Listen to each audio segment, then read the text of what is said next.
Listen carefully. The calendar is not your problem. January is not your solution, and 2026 will not save you. If time alone made people successful, everyone would be winning by now. But they're not, because time doesn't transform lives.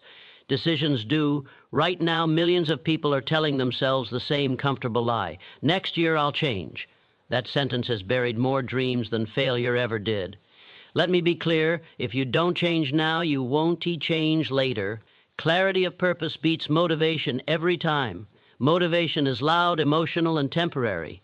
It shows up when the music is right, when the video hits, when the mood feels perfect, and then it disappears without warning. Clarity doesn't do that. Clarity is quiet, stable, and relentless. It doesn't need hype. It doesn't need encouragement. When you are clear about why you're doing something, you move even on the days you feel nothing at all. Most people think they lack motivation. They don't.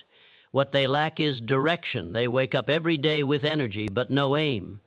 So that energy gets wasted on distractions, arguments, scrolling, and survival. Motion without direction feels exhausting.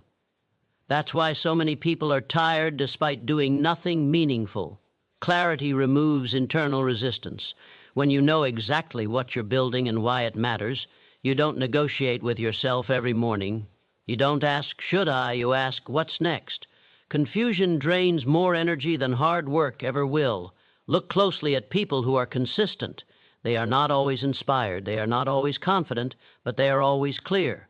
Clear about what they want. Clear about what they're willing to sacrifice. Clear about what no longer fits in their life. That clarity becomes a compass when emotions try to pull them off course. Motivation depends on feelings. Purpose depends on meaning. Feelings change with weather, sleep, and opinions. Meaning doesn't. When your actions are tied to something bigger than comfort, a responsibility, a mission, a long-term vision, you move even when it's inconvenient. That's why purpose-driven people look disciplined from the outside, but internally they were just aligned. The reason motivation fails most people is because it's reactive. They wait for it. They consume content to feel it. They chase it like fuel. But clarity creates its own fuel. Once you know what you're here to do, even pain becomes useful. Even setbacks become information. Nothing is wasted because everything is connected to the goal. Without clarity, distractions feel attractive. With clarity, distractions feel expensive. That shift changes everything. You start protecting your time, your focus, and your energy without effort. Not because someone told you to, but because you finally understand what's at stake. Many people confuse purpose with passion. Passion is emotional. Purpose is structural. Passion can fade. Purpose organizes your life. It influences what you say yes to, what you say no to, and what you're willing to endure. Passion gets excited. Purpose gets results. When clarity is missing, the mind drifts. Drift leads to comparison. Comparison leads to self-doubt. Self-doubt leads to paralysis. That's the invisible cycle destroying potential everywhere. Clarity breaks that cycle by giving you a personal standard. You stop measuring your life against other people's timelines because you recommitted to your own path. Hard days don't stop people with purpose. Easy days don't slow them down either. They don't rely on moods. They rely on meaning. That's why they look unstoppable. Not because they're superhuman, but because they removed the internal debate that exhausts everyone else. Clarity also sharpens discipline. When the why is vague, discipline feels like punishment. When the why is clear, discipline feels like self-respect. You're no longer forcing yourself to act. You're honoring a commitment you've already made. Most people are busy but not effective. They do many things, but nothing compounds. Clarity simplifies. It cuts away noise. It turns effort into progress. You stop chasing random wins and start building something that grows. Here's the uncomfortable truth. If you constantly need motivation, you're avoiding clarity. You're using inspiration as a substitute for commitment. Clarity demands a decision, and decisions scare people because they close doors. But without closed doors, there is no momentum. Clarity of purpose is not something you find. It's something you decide. You decide what matters. You decide what you're willing to struggle for. You decide what kind of life is worth the effort. Once that decision is made, motivation becomes optional. The strongest people are not the most excited, they are the most aligned. They know who they are, where they're going, and what they're not willing to compromise. That alignment creates calm. Calm creates consistency. Consistency creates results, so stop chasing motivation. It will always betray you. Build clarity instead. Decide your direction. Define your standard. Commit to your purpose. Because when purpose is clear, action becomes automatic, and motivation becomes irrelevant. Your environment is shaping you more than your willpower. That truth offends people because it destroys the fantasy of pure self-control. We like to believe that success is just about trying harder, about digging deep and forcing discipline through sheer effort. But willpower is fragile. It runs out. Environment doesn't. What surrounds you works on you all day, every day, whether you notice it or not. Look at your habits. You think you chose them, but most of them were chosen for you by what's easily available, constantly visible, and socially accepted around you. You don't wake up every morning and consciously decide to be distracted, unfit, unfocused, or inconsistent. Those behaviors are simply the path of least resistance in the environment you live in. People fail and blame themselves, when the real problem is what they tolerate daily. You can have strong intentions and still lose if your surroundings are engineered for weakness. A person surrounded by noise will struggle to think. A person surrounded by excuses will struggle to act. A person surrounded by comfort will struggle to grow. Willpower is a short-term tool. Environment is a long-term strategy. That's why so many people start strong and fade fast.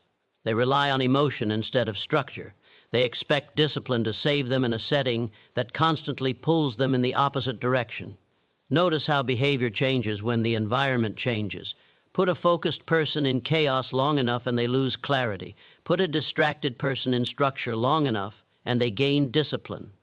The difference is not character, it's context. Your environment includes more than your physical space. It's the people you talk to, the conversations you repeat, the content you consume, and the standards you see modeled every day. These things quietly shape what feels normal to you. And once something feels normal, you stop questioning it. If everyone around you complains, you'll think complaining is realistic. If everyone around you settles, you'll think settling is responsible. If everyone around you avoids accountability, you'll think accountability is extreme. Standards are contagious. This is why willpower loses. You might resist temptation once or twice, but you can't outfight a system that feeds the same behavior daily. Eventually, fatigue sets in. You don't fail because you're weak. You fail because you're human. Strong people don't rely on strength alone. They design their surroundings to support the identity they're trying to build. They remove friction from good habits and increase friction for bad ones. They don't test themselves unnecessarily. They set themselves up to win. Look closely at what drains you. The clutter, the constant notifications, the endless opinions, the low-energy conversations. None of these things feel destructive in the moment, but together they erode focus, ambition, and self-respect. You don't collapse overnight. You slowly adapt downward. The same is true in the opposite direction. A cleaner space creates clearer thinking. A disciplined circle creates higher standards. A focused routine creates momentum. Growth compounds quietly when the environment supports it. Most people try to change their behavior without changing their surroundings. That's why they relapse. They go back to the same places, the same people, the same patterns, and expect a different outcome. That's not resilience, that's denial. Your environment is either pulling you forward or dragging you backward. There is no neutral. Every room you walk into is shaping your mindset. Every conversation is reinforcing a belief. Every screen you stare at is training your attention. This is why real change often looks drastic from the outside. People say, "You've changed." What they really mean is, you no longer fit into the environment that keeps us comfortable. Growth disrupts old systems. You don't need superhuman willpower. You need courage to redesign your surroundings, courage to distance yourself from what dulls you, courage to choose spaces that demand more from you. That decision alone will do more than years of trying harder. When your environment changes, your behavior follows. When behavior follows, identity shifts. And when identity shifts, results become consistent. Stop asking how to be stronger. Ask what around you is making you weaker. Fix that, and discipline stops feeling like a fight. In the end, you don't rise to the level of your motivation. You sink or rise to the level of your environment. Indecision is a silent form of self-destruction.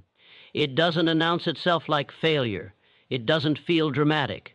It doesn't look dangerous. It feels reasonable, cautious, even intelligent. And that's why it's so deadly. While you're thinking it through, life is moving on without you.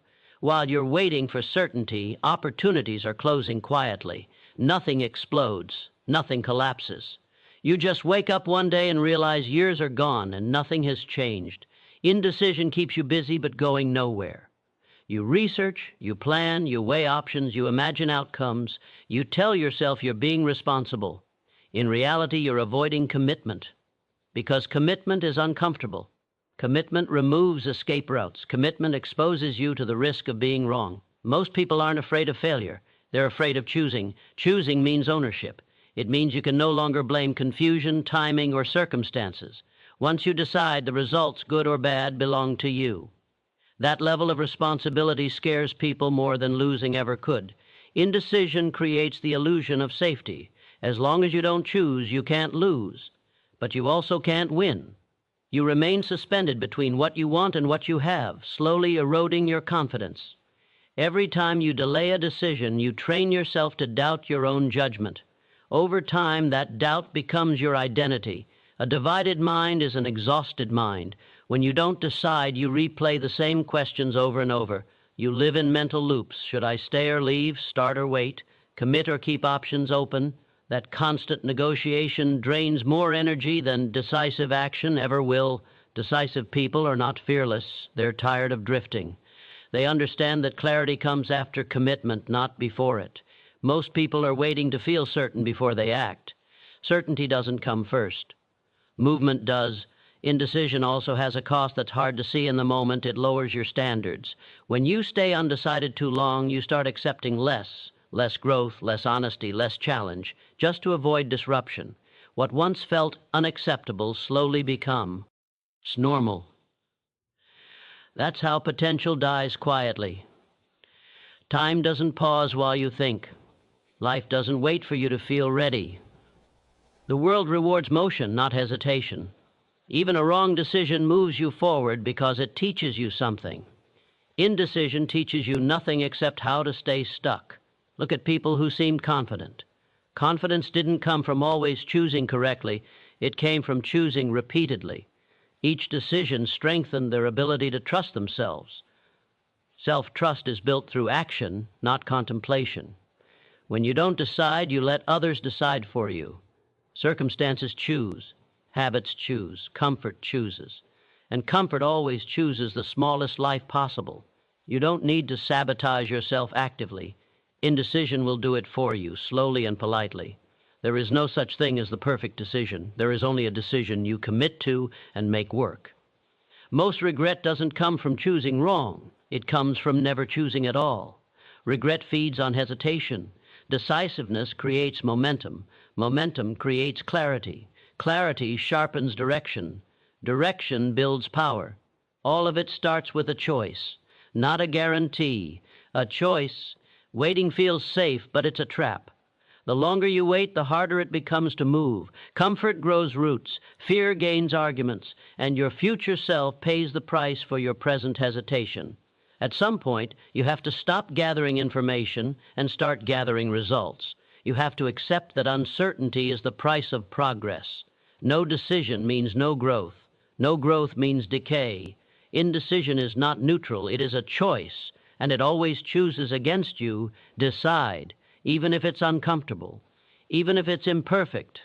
Decide and then act like that decision matters, because the most dangerous thing you can do with your life is nothing, slowly, quietly, and convincingly. Self-discipline is the price of freedom. That statement sounds backwards to most people. They think freedom means doing whatever you want, whenever you want, without rules or restrictions. In reality, that version of freedom is just disguised slavery.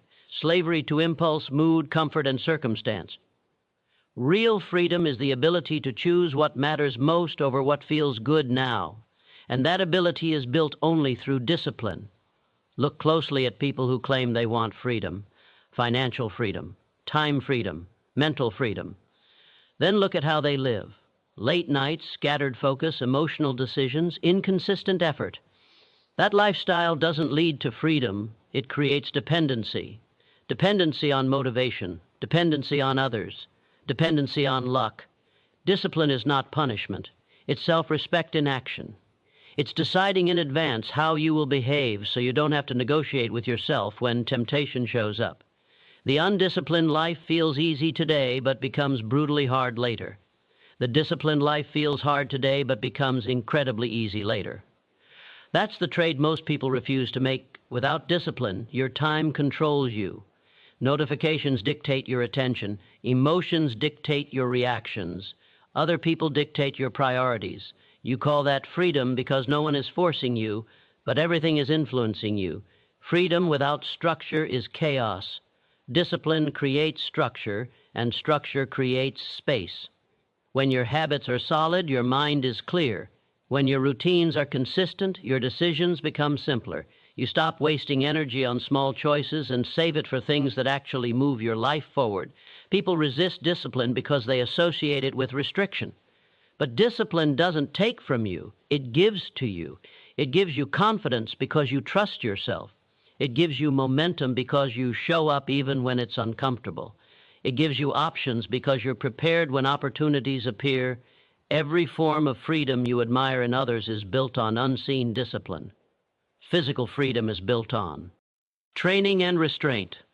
Financial freedom is built on delayed gratification and consistency. Mental freedom is built on emotional control and focused thinking. There are no exceptions. The undisciplined person is always reacting. Reacting to stress, reacting to boredom, reacting to pressure. Their life feels unpredictable because it is. The disciplined person acts with intention. They don't feel less emotion. They just don't let emotion drive the car. Discipline also builds identity. Each time you do what you said you would do, you reinforce the belief that you are reliable. That belief changes how you carry yourself. It changes how others respond to you. Confidence is not arrogance. It's the quiet result of repeated self-control. People often say they'll be disciplined once they feel free. That's backwards. Freedom is the reward, not the starting point. You earn it daily through choices that don't get applause, through habits no one sees, through standards no one enforces but you. Lack of discipline doesn't just cost you results, it costs you peace. When you constantly break promises to yourself, your mind stays noisy. Guilt accumulates, doubt grows. Discipline clears that noise. It creates alignment between what you say and what you do. Discipline is also the bridge between potential and reality. Talent without discipline is wasted. Intelligence without discipline is scattered. Dreams without discipline are fantasies. The world is full of capable people living small lives because they never mastered themselves. This is why discipline feels uncomfortable at first. You are breaking old agreements with comfort. You are telling your impulses they no longer run the show. That internal resistance is not a sign you're doing something wrong. It's proof you're reclaiming control. Freedom is waking up without regret. Freedom is having options. Freedom is being able to say no without fear. None of that comes from doing whatever you want.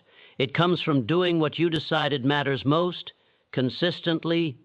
Self-discipline is the price. There is no discount. There is no shortcut. You either pay it daily or you pay later with frustration, dependency, and regret. Choose what you pay for, because in the end, the disciplined life is the freest life there is. Your subconscious is running your life. Most people refuse to accept this because it feels like giving up control. They think they are consciously making decisions, planning their day, and choosing their actions. But the truth is far more unsettling. 95% of what you do, think, and feel every day is driven by patterns, beliefs, and habits buried deep in your mind, operating silently without your awareness. Your subconscious doesn't negotiate, it doesn't ask for permission, it simply acts and you live in its consequences.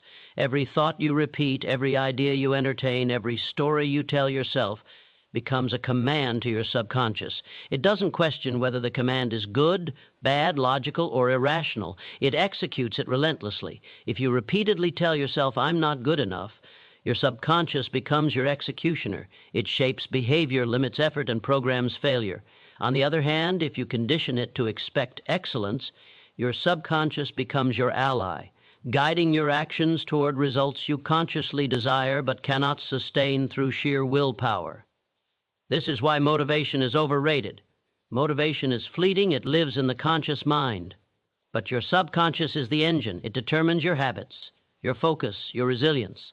A person motivated for one day can achieve a spark, but a person whose subconscious is aligned with success achieves consistently, because it runs every decision, every response, every reaction behind the scenes. Most people are living in autopilot, responding to triggers from the environment, rather than actively choosing their path. Their subconscious takes the path of least resistance because that's what it has been trained to do. You are literally executing a lifetime of past programming every single day. Look at your routine. Look at your habits. Look at your results. They are all evidence of the invisible scripts running in your mind. You are not as free as you think. The subconscious is also emotionally driven. It doesn't reason, it reacts. It stores fear, doubt, and insecurity and uses them to influence decisions without alerting you. That's why you sabotage your own progress sometimes, even when consciously you want the opposite. Your willpower might say, "I will work harder," but your subconscious can pull you toward comfort, distraction, or excuses. Until you reprogram it, this conflict will repeat itself endlessly. The power of the subconscious, however, is that it is programmable. What you feed it consistently becomes your reality. Daily repetition, visualization, affirmations, and habits create wiring that is far stronger than temporary motivation or conscious effort. Excellence isn't built in moments of inspiration. It is built by the daily messages your subconscious internalizes and acts upon without question. Every choice you make without conscious awareness strengthens these patterns. If you binge content that disempowers you, you reinforce passivity. If you constantly complain or justify mediocrity, you reinforce limitation. Your subconscious absorbs these behaviors as instructions.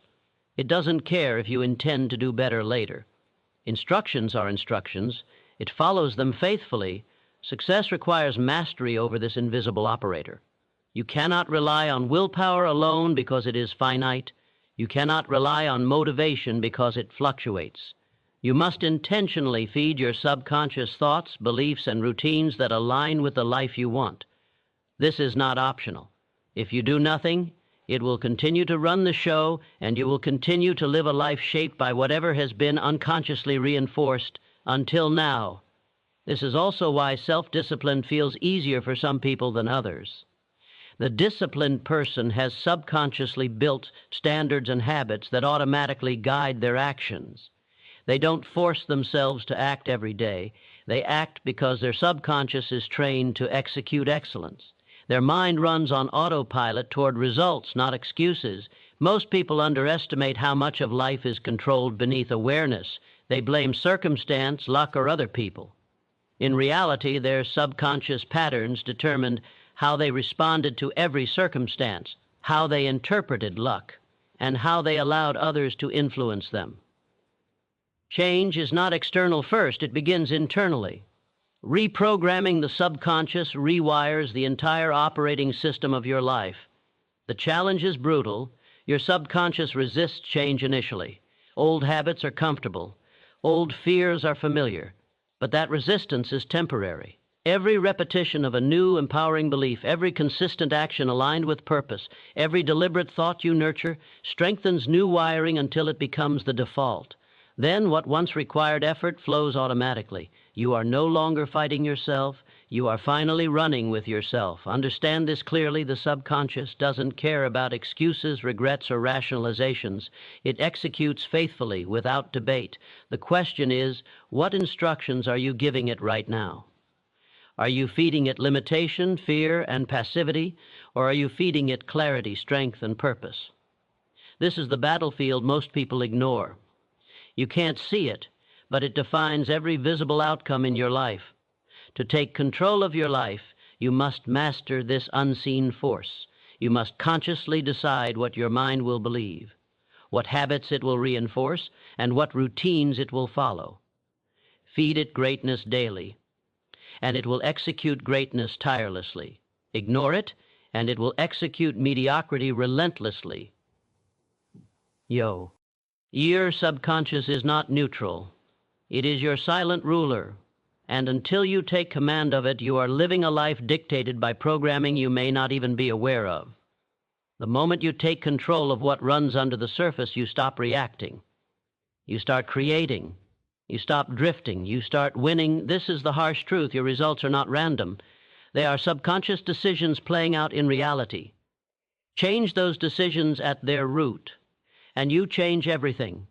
Delay, and the silent operator continues, and you remain trapped by the life you unconsciously chose to accept. You are only as free, capable, and successful as the subconscious patterns you have built, and the only way to change your life is to take command of the mind that has been quietly running it all along. Excuses are just dressed-up fears. We like to call them reasons, logical explanations, justifications. I don't have time. It's not the right moment. I'm not ready yet. We say these things out loud to sound reasonable, to make ourselves feel like the problem is external, not internal. But every excuse is just fear wearing a mask. Fear of failure, fear of judgment, fear of discomfort, fear of stepping into the unknown. And until you face that fear directly, excuses will quietly dictate your life. Excuses feel safe. They protect you from risk, embarrassment, and temporary discomfort. But safety is not freedom. Safety is stagnation dressed up as rationality. You think avoiding risk keeps you secure, but what it really does is chain you to mediocrity. Every excuse is a self-imposed prison. You convince yourself you are constrained by circumstances, but in truth, your fear is the real jailer. Most people are not aware of how often they hide behind excuses. They wake up with a goal, feel a spark of desire, and then talk themselves out of it. I'll start tomorrow. I'll learn later. I'll wait until conditions are perfect. In that delay, fear settles in. Excuses are the polite version of panic.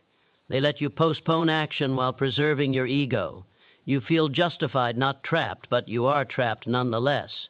Fear always demands attention, and excuses are the way it whispers to you softly so you don't notice its presence. Fear doesn't always roar. Often it whispers, and excuses translate that whisper into reasons for inaction. That's why people can spend decades making plans, reading books, watching videos, collecting knowledge, and achieve nothing. The plan feels productive, but the action is blocked by hidden fear disguised as logic. The danger of excuses is that they feel rational. They trick the conscious mind into believing there is a valid reason to wait or avoid, but rationality is meaningless without courage. Excuses give your fear legitimacy. They allow it to masquerade as wisdom while quietly eroding your potential. Every time you make an excuse, you're giving fear permission to dictate your life. Excuses are also contagious. The people you spend time with, the content you consume, the stories you tell yourself, all reinforce this behavior. If the world around you normalizes avoidance, you internalize it. You don't just make excuses in isolation. Your mind learns patterns of avoidance as acceptable. Over time, what started as a temporary hesitation becomes a permanent habit. Fear entrenches itself, and excuses become the language you speak to justify your inaction. But here's the critical truth. Courage is not the absence of fear. Courage is action despite fear. Excuses disappear the moment you confront the underlying fear. When you act even though you are scared, when you step into discomfort deliberately, you prove to yourself that the rationalizations were false. That's why the most successful people don't get stuck in perfect conditions. They move forward anyway. Fear exists, but they act regardless. Excuses are also lazy. They ask nothing of you. They demand no growth. Fear, left unchecked, prefers comfort. It wants you to stay in the familiar, the predictable, the unchallenged. Action, on the other hand, requires effort. It demands vulnerability, resilience, and risk. Every excuse avoided is an opportunity missed, an opportunity for growth, for learning, for mastery.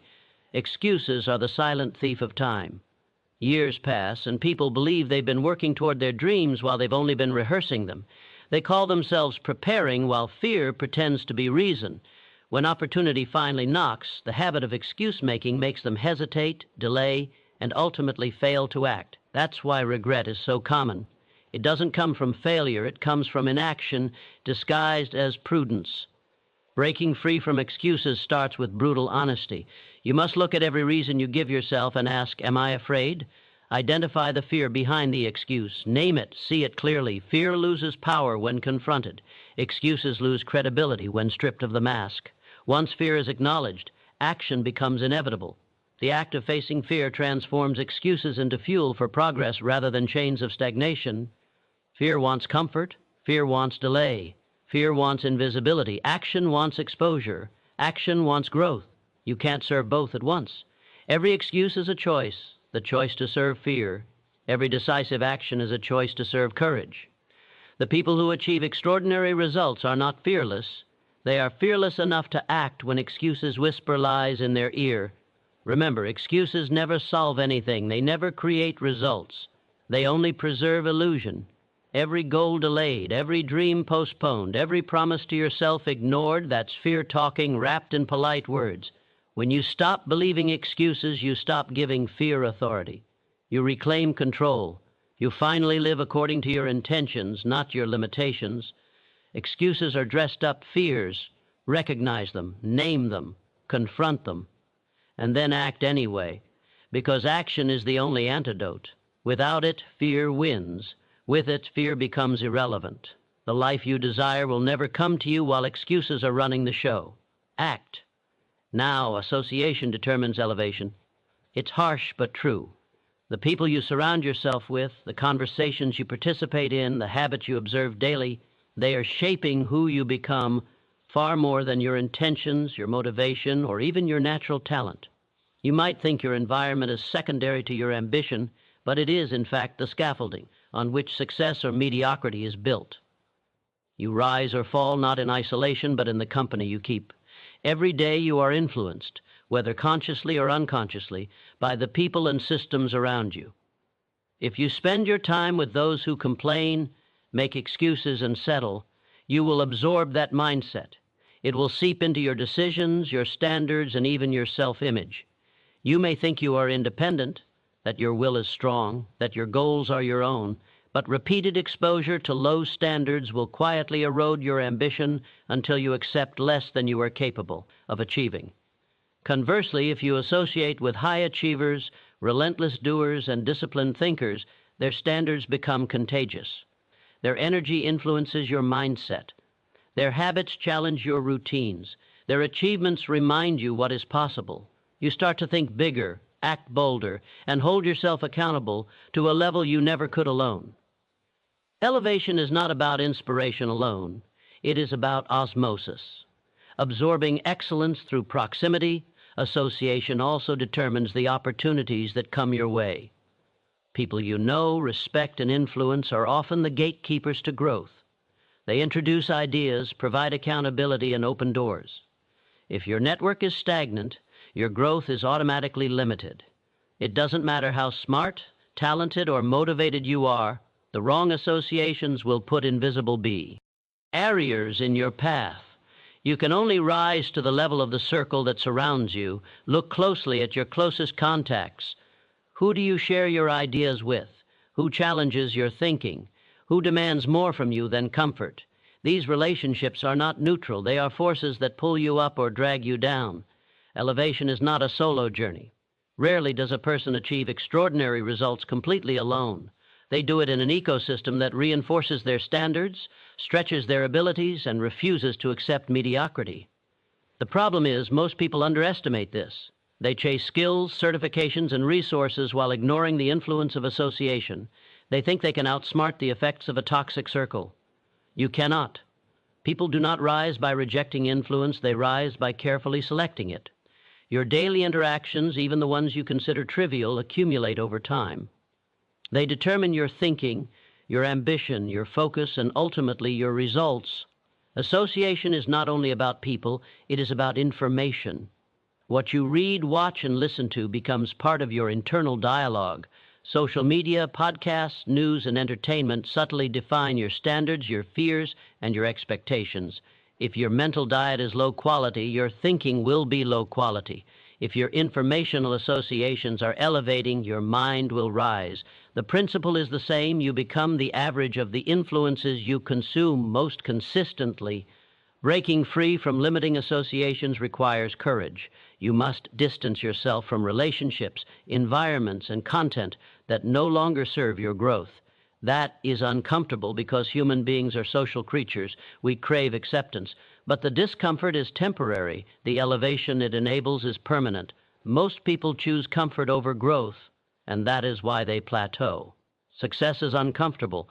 Growth is uncomfortable. Change is uncomfortable. Association is the lever that can make that discomfort productive instead of destructive. Positive association is not about being around people who flatter you. It's about being around people who challenge you, push you, and hold you accountable. It's about energy and standards, not popularity or convenience. It is about proximity to excellence, not proximity to comfort. If your peers expect little, you will subconsciously expect little. If your peers demand excellence, you will subconsciously demand excellence from yourself. Elevation is inherited through association long before it is earned through effort. Even minor daily associations accumulate like compound interest. A conversation, a quote, a perspective, a critique repeated over time shapes your thinking, decisions, and behavior. Invisible at first, these influences gradually define what you tolerate, what you aspire to, and how far you can rise. That's why the company you keep, both seen and unseen, is more critical than any single action you take. The harsh truth is this: no matter how talented, motivated, or determined you are, the wrong associations will hold you back. They will normalize mediocrity. They will teach you to rationalize failure. They will erode confidence, ambition, and courage until you conform to the average. You don't rise despite your circle, you rise because of it. So examine your associations ruthlessly. Who elevates you? Who drains you? Which habits, environments, and conversations are shaping you without your awareness? Eliminate what hinders you. Seek out what challenges you. Protect your time, energy, and focus as fiercely as your most valuable asset. Your elevation is literally determined by proximity to thought, to action, and to standards. Association determines elevation, not talent, not luck, not effort alone. Who you allow into your life, who you spend your time with, who influences your thinking, and what you let shape your mind determines how high you can rise. Choose carefully. Elevate relentlessly. Surround yourself with what raises the bar, and watch as your life rises to meet it. Persistence outlasts talent, luck, and timing. It's a hard truth, but one most people refuse to accept because it undermines the myths we love to tell ourselves about genius, opportunity, and perfect timing. Talent is celebrated, luck is envied, timing is romanticized, but persistence is what actually produces results. Talent fades when unpracticed, luck disappears the moment you stop working, and timing is rarely perfect. Persistence doesn't require approval, recognition, or the alignment of stars. Persistence simply shows up again and again until it wins. Most people fail not because they aren't talented, not because opportunity didn't knock, and not because they were unlucky. They fail because they quit. They give up when progress is slow, when obstacles appear, when the initial excitement fades. Talent is wasted without persistence. Skills without consistent application are forgotten. Dreams without relentless execution remain fantasies. Luck favors action, but it cannot compensate for abandonment. Timing may present itself, but only those who persist are ready when it does. Persistence is brutal in its simplicity. It does not glamorize. It does not produce instant gratification. It demands endurance through repetition, monotony, and discomfort. Most people want the feeling of progress without the work. They chase excitement, shortcuts, and immediate results. But the real winners understand that persistence is measured in the daily grind, the unseen hours, the repeated effort that compounds into mastery. Consider anyone who has achieved extraordinary results. Rarely is it talent alone that sets them apart. Rarely is it luck or perfect timing. What defines them is their refusal to quit. They face failure repeatedly, and yet they continue. They encounter criticism, doubt, and rejection, and yet they persist. Each failure is not a signal to stop, it is feedback to adjust and move forward. Persistence converts obstacles into stepping stones, while others treat obstacles as stopping points. Timing is seductive because it promises the illusion of a perfect moment. People wait for conditions to align, the economy to improve, the opportunity to appear, the risk to vanish. But timing is almost always imperfect. Persistence creates its own timing. It forces progress regardless of external conditions. Every day you persist, you generate the circumstances for success instead of waiting for them. Luck eventually catches up to persistence because action creates exposure, opportunities, and momentum. Persistence also builds resilience.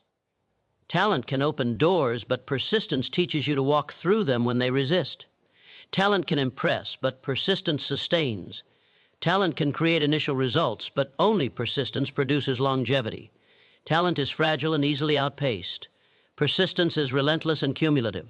One persistent individual will always outperform a talented one who quits early because persistence is not subject to mood, confidence, or circumstance. Most people confuse persistence with stubbornness. True persistence is not blind repetition. It is intelligent endurance. It adapts, it learns, it corrects, and yet it refuses to surrender. Persistence is the willingness to keep moving toward a goal even when the path is unclear, when obstacles multiply, when results are invisible. Every small effort compounds silently until momentum becomes undeniable. That is the power others overlook. Luck and opportunity are overrated because they are fleeting. They can accelerate results, but they cannot replace effort. Talent is overrated because it is inconsistent without application. Persistence is underrated because it is invisible until it produces outcomes that cannot be ignored. Every high achiever will tell you the secret is not genius or perfect conditions. It is the daily commitment to continue when most would quit, to keep grinding when inspiration fades, to refuse to surrender to discomfort, doubt, or rejection. Persistence reshapes identity. Every day you show up despite challenges, you reinforce a self-image of reliability, strength, and capability. Your mind begins to expect resilience. Your habits become aligned with endurance. Your decisions start reflecting long-term thinking rather than momentary impulses. Talent and luck can give someone a head start, but persistence guarantees they will reach the finish line. The world is littered with stories of talented people who failed because they quit too soon. Opportunities passed them by.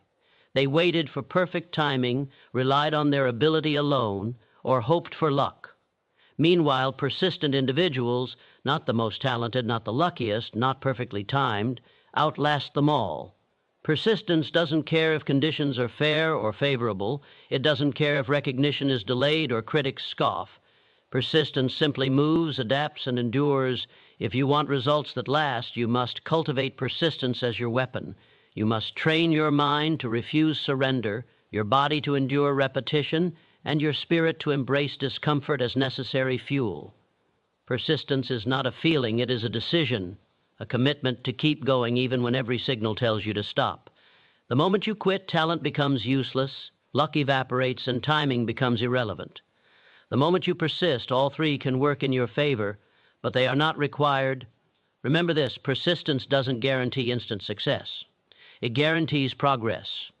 It guarantees the eventual alignment of circumstances, growth, and capability. Every obstacle becomes a lesson. Every failure becomes a teacher. Every day you persist adds an invisible layer of advantage over those who give up. Over time, that advantage becomes insurmountable. Persistence outlasts talent, luck, and timing because it is built on a foundation no external force can remove. relentless action, unwavering commitment, and refusal to quit. Talent is gifted, luck is incidental, timing is accidental. Persistence is intentional, it is deliberate, it is unstoppable. If you want results that matter, you will endure, you will continue, you will persist. Every day, every challenge, every setback, persistence will carry you further than talent, luck, or timing ever could. Urgency creates power. Most people misunderstand urgency. They think it's about panic, stress, or rushing through life recklessly. That is not power. True urgency is a mindset, a recognition that time is finite, opportunity is fleeting, and hesitation is the silent killer of ambition. When you act with urgency, you stop waiting for conditions to be perfect, for inspiration to arrive, or for circumstances to align. You move decisively, deliberately, and relentlessly. And that movement generates energy, momentum, and ultimately results. Urgency forces clarity. When you realize that waiting is wasting your life, distractions lose their appeal. You stop overthinking and start acting. Every decision becomes sharper because delay is no longer an option. Hesitation is replaced by action. Procrastination is replaced by commitment, and the mind focuses only on what will move the needle. Urgency cuts through ambiguity and forces alignment between intention and action. Most people live as though there is unlimited time. They postpone growth, delay decisions, and tolerate mediocrity because they assume the future will offer another chance. But the future does not owe you anything. Every moment spent waiting is a moment surrendered to stagnation. Urgency rewires this thinking. It tells your mind, now is the only time that matters. This moment is all you have, and what you do with it will define everything that follows. That realization transforms hesitation into action and passivity into power. Urgency generates momentum. Small actions taken immediately compound into results far greater than the same actions delayed. Every time you respond with speed, you create leverage over those who procrastinate. Opportunities are seized before others even recognize them. Problems are solved before they escalate. Decisions that others defer become your advantage. Power accumulates through repeated acts of timely action. True urgency is not frantic, it is focused. It is not reckless, it is disciplined. It is a laser that cuts through distraction, fear, and indecision. Urgency turns pressure into fuel. It forces you to prioritize relentlessly. It forces you to identify what matters most, eliminate what doesn't, and act without apology or hesitation. When applied consistently, urgency creates a rhythm of action that becomes unstoppable. Urgency also builds confidence. Each time you act quickly and decisively, you reinforce trust in your own ability to handle challenges. The hesitation that once paralyzed you shrinks. Doubt loses authority. Momentum breeds mastery. People who act with urgency do not wait for reassurance or permission. They trust themselves and their capacity to adapt, learn, and overcome. That trust is power in its purest form. The problem is that most people equate waiting with wisdom. They believe careful planning, delayed action, and overanalysis protect them from failure. But overthinking is a trap. Every delayed decision gives opportunities to slip through your fingers. Every moment of inaction allows competitors, circumstances, and even your own fear to gain ground. Urgency, in contrast, makes you the driver. It makes you the force shaping outcomes rather than the observer hoping for favorable conditions. Urgency transforms fear into energy. Fear of failure often leads to hesitation, which leads to paralysis. But when you act urgently, you channel that fear into decisive action, the very thing that could. Immobile